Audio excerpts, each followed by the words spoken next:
Appreciate you inviting me and waving me onto this committee. Incredibly compelling testimonies. Just feel so much emotion towards each one of your testimonies. Certainly to the Fitzgeralds, beyond condolences, the Stevens, Ms. O'Connor, Mrs. O'Connor, so many real life situations that you're expressing to us. Your testimony is very real. And it must be very frustrating for me to hear some want to deny the realities of crime, of the sense of safety that people have. We're smash and grabs, and we got this new migrant crime. We got squatting. We got all these new terms basically that have been created just over the last couple of years because of the reasons that have been very well expressed here. Also the character of the district attorney. I mean, the list goes on. Us in Pennsylvania know this individual and know his shortcomings, and yet he does get reelected overwhelmingly, and he can't even tell the truth about whether or not he knew about being here, which under testimony, Dr. Fitzgerald stated emphatically, yet was even questioned. Even that was not treated in a credible manner. If we can't face reality, we're certainly not going to solve the problem. So crime is out of control. Since Krasner's been in, murders in Philadelphia, no matter how you slice it, are up over 30%. There's minimal enforcement that takes place. I mean, look at our campuses, even University of Pennsylvania, certainly Columbia, UCLA. The list goes on. There's no enforcement taking place. It was allowed to fester until it got to a breaking point, and finally they went in. And that's what's happening on our streets when you just let it go. And I don't have to tell you, Dr. Fitzgerald or Mr. Gerace. You know it, and you see it, you live it. So the reasons are we've discussed. Prosecutors are simply not prosecuting. As a matter of fact, in Philadelphia, the prosecution rate of violent criminals is down under 30%. 6-7 years ago, before he got into office, it was nearly 70%. And you know what? In most cities, many cities anyway, it is that high. Compare Philadelphia to San Diego. San Diego has a prosecution rate above 70%. Krasner, by the way, no longer provides the data on his prosecution rate. So we think it's about 30%. Similar sized cities, Philadelphia is a little bit larger. Philly last year down from 509 murders, which was more than New York City, which with 1/4 the population. Last year was 389. San Diego, that prosecutes violent crimes over 70% of the time, had 45 murders. Homicides, murders. So anyway, and so that's number one. Number two is the defunding of the police. The numbers are clear. The numbers don't lie. Since 2020, the Philadelphia Police Department is down $66 million. Now, on the size of their budget and all is, I believe, about $750 million. But I mean, it's almost 10% since 2020 with inflation and everything else. So hundreds, thousands. Mr. Gerace stated down in recruitment and in force. So let's let me ask you, Mr. Fitzgerald. We already stated how Krasner lied, so we won't cover that again. But do you believe that Krasner is not prosecuting those who break gun laws, not enforcing the simple gun laws that some feel are the answer to all this, but are gun laws that exist in Pennsylvania and Philadelphia being enforced, or are they being let out as well?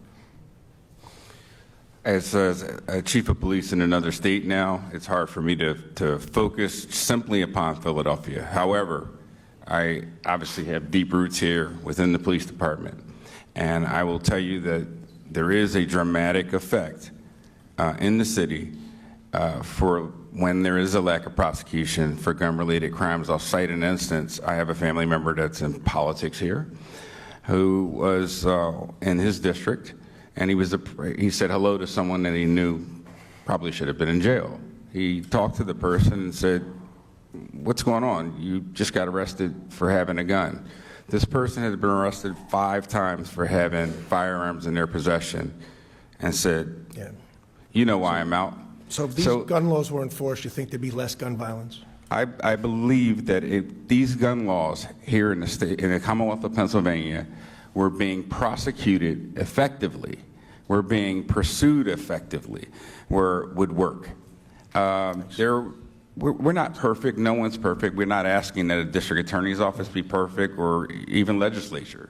But what we can ask for is there be a semblance of civility. Sure. And that civility comes with having the rule of law.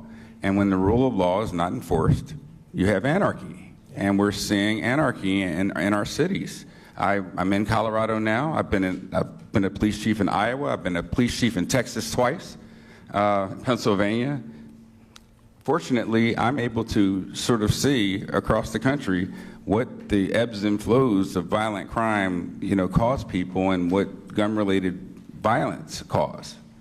Mr. Grace, do you feel that the morale of police is low due to disrespect, defunding, and demoralizing? 100%. So these criminals, they know, they tell these cops to their face, Uncle Larry's going to let me out in a couple hours. That's exactly what happens. So the numbers in these carjackings and shootings, one of the reasons why juveniles are being ushered in, they're being arrested, and they're out within 5 hours. And we all know if a juvenile gets in trouble for something, there's no consequences, they're going to keep going. What can we do about it? Prosecute the crimes. I mean, this is almost a banana republic. It's a joke. It was mentioned as a circus. I know where the clowns are. You keep saying you want new gun laws. Let's enforce the gun laws that are on the books now, and we'll see what happens. We don't need new laws. We need the prosecutor to prosecute the laws that are on the books right now. And we're talking about Larry Krasner's election results. You need to know the nuances in Philadelphia. Mm-hmm. The election is in the primary. He won by 6%. 17% showed up to vote. That's it. Yeah. You can put a teddy bear could win the primary, and when it came to general election, the Republican will lose to the teddy bear in Philadelphia. That's the way it is. Mr. O'Connor, I'm going to give you a last word, please. Is there anything that you'd like to say to Larry Krasner if he did show up as he was invited? Excuse me, I'm questioning right this moment. Did you folks did you invite him? The gentleman here did. Oh, hold on a second. Larry Krasner stated that he did not know about, whether we were invited or not, he did not know about the hearing. And Dr. Fitzgerald testified under oath that he did, in fact, know about the hearing. So, excuse me. I think the chairman addressed that a few minutes ago. You want to sit there and defend George Soros? You're the one here who receives contributions from him. Larry Krasner receives $1.5 million. I'm in the middle of my testimony. I'm asking how Mr. Fitzgerald knew that Larry Krasner knew about this hearing. No, we did not. I'm going to let Mr. Fitzgerald explain it because he said it right. What he said was there was a hearing. He told the District Attorney Krasner there was a hearing, and after that, a week and a half later, Mr. Krasner said he didn't know about the hearing. That's not being truthful because he heard it from a guy who was coming to testify and knew about the hearing, obviously because him and his wife are testifying. That's what took place. Well, Mr. Chairman, just to remind you of what you just said a few minutes ago, you stated that the committee had not invited. No, I was Mr. clear Krasner. about that. We didn't invite him. I think that was the only point that was being made. The witness, Dr. Fitzgerald, notified them clearly of Mr. Chairman, I would point out that there is no point. Hang on. The time belongs to Mr. Meuser. Mr. Chairman, I would point out that there is no point to Mr. Krasner coming to this hearing if he couldn't testify. Fine. Well, Ranking Member, you lost your credibility. To testify. You lost your credibility when you compared this to a nonviolent, frivolous suit in New York, while we have people here whose family members have been murdered. Okay, your credibility was gone at that point. Ms. O'Connor, back to you, please. If DA Krasner were here, what would you like to say to him? I think I said it at the end of my testimony. Jim got up to go to work that night, and his job was to save and protect our city. And he was supposed to come home to me in the morning. He did his job. If you did yours and kept criminals where they're supposed to be, behind bars, maybe Jim would still be here today. Do your job. Thank you. I yield back, Mr. Chairman.